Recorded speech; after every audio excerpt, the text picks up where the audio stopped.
নমস্কাৰ মৰমৰ ছাত্ৰ ছাত্ৰীসকল, তোমালোকক সকলোকে মোৰ ইউটিউব চেনেলটোলৈ স্বাগতম জনাইছোঁ। যিসকলে মোৰ চেনেলটোত নতুন আহিছা ছাবস্ক্ৰাইব কৰি ল'বা আৰু আগৰ ভিডিঅ'সমূহ যোনে চোৱা নাই তোমালোকে চাই ল'বা। প্লে'লিষ্টত আগৰ ভিডিঅ'সমূহ দিয়া আছে, আগৰ পাঠৰ ভিডিঅ'সমূহ তোমালোকে পাই যাবা, তাৰ পৰা তোমালোকে চাই ল'ব পাৰা। আৰু আজি পাতি মই কুৱেশ্যন এনচাৰখিনি তোমালোকক দিব গৈ আছোঁ।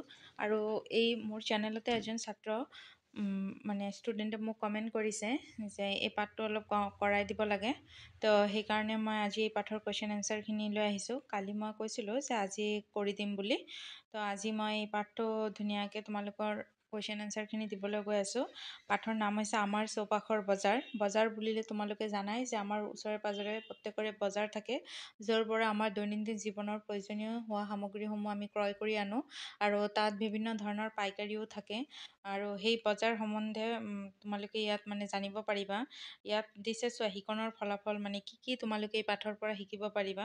বিভিন্ন প্ৰকাৰৰ বজাৰৰ বিষয়ে জানিব পাৰিবা, পাইকাৰী আৰু খুচুৰা বজাৰৰ পাৰ্থক্যটো বুজিব পাৰিবা, মুদ্ৰাৰ বিষয়ে ধাৰণা পাবা, বস্তুৰ মূল্য বা দৰৰ বিষয়ে জানিব পাৰিবা, ক্ৰেতা বিক্ৰেতাৰ পাৰস্পৰিক লাভৰ বিষয়ে বুজি পাবা। ক্ৰেতা মানে হৈছে মানে আমি যে ধৰা তুমি কিবা এটা বস্তু কিনি আছা দোকানৰ পৰা, তুমি হৈছা ক্ৰেতা, আৰু বিক্ৰেতা হৈছে দোকানীজনীয়ে, দোকানজন বা দোকানীজনীয়ে যে দোকানে তোমাকে যে বিক্ৰী কৰি আছে, তুমি যে দোকানৰ পৰা ক্ৰয় কৰি আছা, সেই দোকানদাৰজন হৈছে কি বিক্ৰেতা। আৰু তুমি যিহেতু কিনি আছা, ক্ৰয় মানে কিনা, তুমি যিহেতু ক্ৰয় কৰি আছা সেইটো কাৰণে তুমি হৈছা ক্ৰেতা।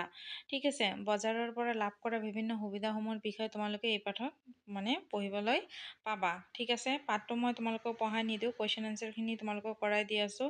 আৰু য'তে জানি থোৱা অহা কথাখিনি আছে এইসমূহ কিন্তু খুব ধুনীয়াকৈ পঢ়িবা আৰু এইবিলাক শিকিব পাৰা, কাৰণ এইবিলাকৰ পৰাও কুৱেশ্যন থাকে। যেনে চোৱা, কৈছে জানি থোৱা অহা মানুহৰ প্ৰয়োজন পূৰণ কৰা বস্তুক দ্ৰব্য বা সামগ্ৰী বুলি কোৱা হয়। মানে তোমাৰ যিটো প্ৰয়োজন, যিকোনো প্ৰয়োজন হ'ল আৰু যিটো বস্তুৱে তোমাৰ প্ৰয়োজনটো পূৰণ কৰে সেইটো হৈছে কি দ্ৰব্য বা সামগ্ৰী, হয়নে নাই?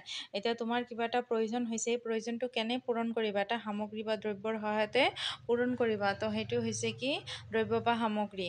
নেক্সট কি কৈছে চোৱা, মুদ্ৰা হিচাপে বিবেচিত হ'বলৈ কোনো এবিধ বস্তু বা সামগ্ৰীক বিনিময়ৰ মাধ্যম হিচাপে সকলোৱে গ্ৰহণ কৰিব লাগে। আৰু আমি যদি কিবা বস্তু লাগে, সেইটো যে ক্ৰয় বা বিক্ৰয় কৰাৰ যিটো পদ্ধতি, সেইটো হৈছে কি মুদ্ৰা। আমি মুদ্ৰাৰ সহায়তে বস্তুটো কিনি ল'ব পাৰোঁ, হয়নে নাই? আমি দোকানদাৰজনক মুদ্ৰা দি দিলে দোকানদাৰে আমাক বস্তুটো দি দিব, তেনেকুৱাই। তাৰপিছত কৈছে ভাৰতত 2016 চনৰ 8 নৱেম্বৰত চৰকাৰী ঘোষণাৰ জৰিয়তে পূৰ্বে প্ৰচলিত 500 আৰু 1000 টকীয়া কাগজী মুদ্ৰাৰ বিমুদ্ৰাকৰণ হৈছিল। নেক্সট কি কৈছে চোৱা, আজিকালিৰ দিনত বজাৰ বুলিলে আমি মুদ্ৰাৰ মাধ্যমত সামগ্ৰী বা সেৱাৰ কিনা বেচা কৰা ব্যৱস্থাটোক বুজোঁ। আজিকালি কি কৈছে, আজিকালিৰ দিনত বজাৰ বুলি ক'লে আমি কি বুজোঁ? বজাৰ বুলি ক'লে আমি মুদ্ৰাৰ মাধ্যমত সামগ্ৰী বা সেৱাৰ কিনা বেচা কৰা ব্যৱস্থাটোক বুজোঁ। তাৰপিছত বিভিন্ন ৰকমৰ বজাৰো আছে, কি যেনে দৈনন্দিন বজাৰ, সাপ্তাহিক বজাৰ, এনেকুৱা বিভিন্ন বজাৰো আছে। স্থায়ী বজাৰ ইয়াতে দিছে চোৱা, ইয়াত দৈনন্দিন বজাৰৰ ওপৰত দিছে অলপ। দৈনন্দিন বজাৰ যিটো ডেইলি মাৰ্কেট, প্ৰতিদিন বজাৰত যিটো খোলা থাকে সেইটো হৈছে কি দৈনন্দিন বজাৰ। ঠিক আছে। আৰু সাপ্তাহিক বজাৰ জানাই তোমালোকে, মানে সপ্তাহত এদিন বহে, যিটো হাট বহে সেইটো হৈছে কি সাপ্তাহিক বজাৰ। ঠিক আছে। আৰু কৈছে চোৱা যে বৰুৱাহঁতৰ অঞ্চলত থকাৰ দৰে আমাৰ চাৰিওকাষেও বিভিন্ন ধৰণৰ দোকান পোহাৰ বা বজাৰ থাকে। বজাৰবিলাক আমাৰ দৈনন্দিন জীৱনৰ লগত ওতঃপ্ৰোতভাৱে জড়িত। সাধাৰণতে স্থায়ী ঘৰত এই দোকান বজাৰবোৰ বহে বাবে ইয়াক স্থায়ী বজাৰ বোলে। মানে যিবিলাক বজাৰত কি হয় স্থায়ীভাৱে, তোমালোকে চাবা বজাৰত কিছুমান দোকান আছে যে স্থায়ীভাৱে প্ৰতিদিনেই থাকে, সেই দোকানবিলাক হৈছে কি স্থায়ী বজাৰ। আৰু সপ্তাহৰ যিটো সাপ্তাহিক বজাৰ, সেই দোকানবিলাক কিন্তু অস্থায়ী হয়। সপ্তাহৰ এদিনেই বহিব, আকৌ দিনটো শেষ, সন্ধিয়া সময়ত ভাঙি আকৌ গুচি যায়। সেইটো হৈছে সাপ্তাহিক বজাৰ। এনেকৈ ইয়াত এইবিলাকেই আছে। আৰু তোমালোকে ইয়াত সাপ্তাহিক বজাৰৰ এটা ছবিও দি দিছে, তো এইবিলাক তোমালোকে ধুনীয়াকৈ অলপ পাঠটো পঢ়িলে গম পাই যাবা, অলপ নিজে পঢ়ি ল'বা। আৰু মই ইয়াত পাঠত যিখিনি কুৱেশ্যন এনচাৰ আছে, সেই কুৱেশ্যন এনচাৰখিনি মই তোমালোকক খুব ধুনীয়াকৈ দি দিছোঁ। তোমালোকে কুৱেশ্যন এনচাৰখিনি খুব ধুনীয়াকৈ নিজৰ বহীত লিখি লোৱা। ঠিক আছে। ইয়াত শুদ্ধ উত্তৰ আছে, এই শুদ্ধ উত্তৰকেইটা চাই লোৱা। গ্ৰাহকে বস্তু ক্ৰয় কৰে, গ্ৰাহকে বস্তু ক্ৰয় কৰে, কি কাৰ পৰা ক্ৰয় কৰে? গ্ৰাহকে, ধৰা তুমি গ্ৰাহক, তুমি কিনিবা নহয়, তুমি হৈছা গ্ৰাহক, তুমি কাৰ পৰা ক্ৰয় কৰিবা? পাইকাৰী বিক্ৰেতাৰ পৰা নে খুচুৰা বিক্ৰেতাৰ পৰা নে উৎপাদনকাৰীৰ পৰা? কাৰ পৰা? খুচুৰা বিক্ৰেতাৰ পৰা। কাৰ পৰা ক্ৰয় কৰিবা? খুচুৰা বিক্ৰেতাৰ পৰা।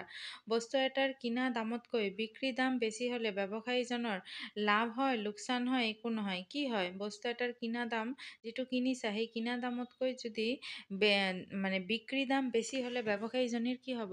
ব্যৱসায়ীজনৰ লাভ হ'ব। তুমি এটা বস্তু কম দামত কিনি বেছি দামত বিক্ৰী কৰিলে তোমাৰ লাভ হ'ব নে লোকচান হ'ব? বুজি পাইছা যে লাভ হ'ব। ঘৰে ঘৰে গৈ বস্তু বিক্ৰী কৰা বিক্ৰেতাসকলক কি বোলে? হকাৰ বা ফেৰীৱালা বোলে। তাৰপিছত ঘ নম্বৰ আছে সকলো ব্যৱসায়ী বস্তু ক্ৰয় বিক্ৰয় কৰাৰ মূল লক্ষ্য হৈছে লাভ অৰ্জন কৰা, কাৰণ চবেই এটা লাভ অৰ্জন কৰিব বিচাৰে। ঠিক আছে, তাৰপিছত 4 নম্বৰ খালী ঠাই পূৰ কৰা। এইখিনিও মই তোমালোকক দি দিছোঁ। খুব ধুনীয়াকৈ তোমালোকে নিজৰ বহীত প্ৰশ্নখিনি খুব ধুনীয়াকৈ নিজে লিখি ল'বা। ঠিক আছে, মই লিখি দিয়া প্ৰশ্ন উত্তৰখিনি খুব ধুনীয়াকৈ লিখি ল'বা। ঠিক আছে, হ'ব। যদি ভিডিঅ'টো চাই ভাল লাগে তেতিয়াহ'লে যোৱাৰ আগত এটা লাইক কৰি যাবা। থেংক ইউ সকলোকে। 1 ক নম্বৰ প্ৰশ্ন আছে বিনিময় প্ৰথা কাক বোলে? উত্তৰ কি হ'ব? সামগ্ৰী সলনি আনৰ লগত সামগ্ৰী আদান প্ৰদান বা বিনিময় কৰা প্ৰাচীন প্ৰথাটোক বিনিময় প্ৰথা বুলি কোৱা হয়। খ নম্বৰ প্ৰশ্ন আছে বজাৰ মানে কি? উত্তৰ কি হ'ব? বজাৰ বুলিলে সাধাৰণতে এটুকুৰা নিৰ্দিষ্ট ঠাইকে বুজা হয়, য'ত গ্ৰাহক আৰু বিক্ৰেতা পৰস্পৰ মুখামুখি হয় আৰু টকা পইচা বা মুদ্ৰাৰ বিনিময়ত বস্তু বা সামগ্ৰী কিনা বেচা কৰা হয়। গ নম্বৰ প্ৰশ্ন দৈনন্দিন বজাৰৰ সুবিধাসমূহ কি কি? দৈনন্দিন বজাৰৰ সুবিধাসমূহ হ'ল দৈনিক বজাৰ নিতৌ খোলা থাকে। 2 নম্বৰ দৈনিক বজাৰৰ দোকানবোৰত চাউল, দাইল, আটা, ময়দা, কাপোৰ কানি, বাচন বৰ্তনৰ উপৰি বিভিন্ন কোম্পানীয়ে প্ৰস্তুত কৰা নিৰ্দিষ্ট দৰৰ মান বিশিষ্ট সামগ্ৰীসমূহ পোৱা যায়। 3 নম্বৰ দৈনিক বজাৰসমূহ স্থায়ী হোৱাৰ বাবে প্ৰয়োজন অনুসৰি বস্তু লাভ কৰিব পাৰি। ঘ নম্বৰ প্ৰশ্ন হৈছে বস্তুৰ দাম বা দৰ মানে কি? উত্তৰ বস্তু এটা ক্ৰয় কৰাৰ বাবে মুদ্ৰাৰ মাধ্যমত যি মূল্য প্ৰদান কৰা হয় তাকেই বস্তুটোৰ দাম বা দৰ বুলি কোৱা হয়।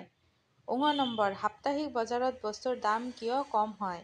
উত্তৰ সাপ্তাহিক বজাৰত একেজাতীয় সামগ্ৰীৰ কেইবাখনো দোকান থাকে বাবে তুলনামূলকভাৱে বস্তুৰ দাম কম হয়। 6 নম্বৰ জোনবিল মেলা কিহৰ বাবে বিখ্যাত? উত্তৰ জোনবিল মেলা বিনিময় প্ৰথাৰ বাবে বিখ্যাত। বিনিময় প্ৰথাটো আকৌ কি? যে তোমাৰ ওচৰত এটা বস্তু আছে, আন এজনৰ ওচৰত আৰু এটা বস্তু আছে।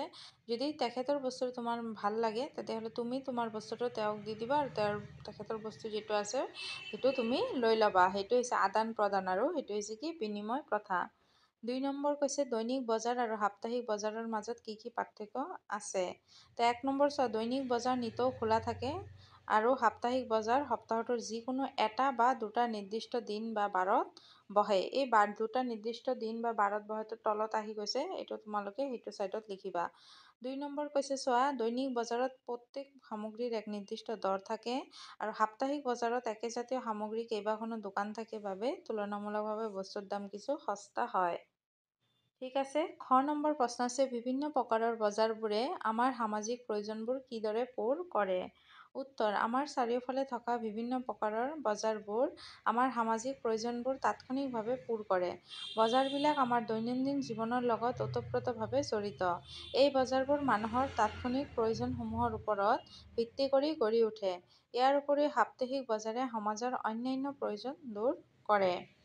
গ নম্বৰ পাইকাৰী বিক্ৰেতাৰ প্ৰয়োজনীয়তা সম্পৰ্কে আলোচনা কৰা। পাইকাৰী বিক্ৰেতাই উৎপাদনকাৰীৰ পৰা সামগ্ৰীসমূহ বৃহৎ পৰিমাণে কিনি লয়।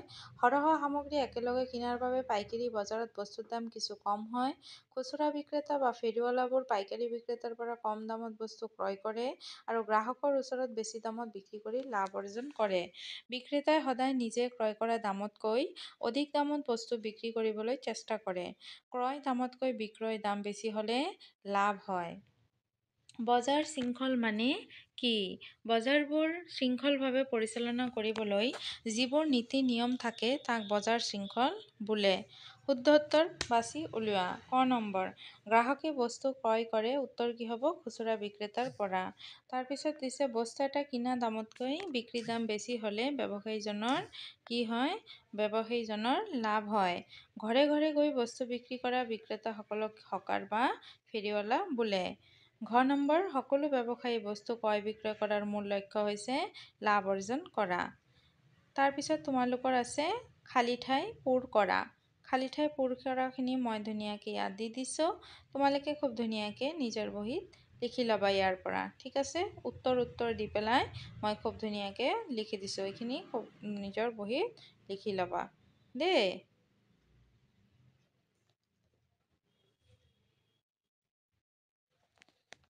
যদি তোমালোকৰ ভিডিঅ'টো চাই ভাল লাগিছে এটা লাইক কৰি দিবা আৰু পঢ়ি পেলাই কেনেকুৱা পাইছা কমেণ্ট ছেকশ্যনত জনাই দিবা।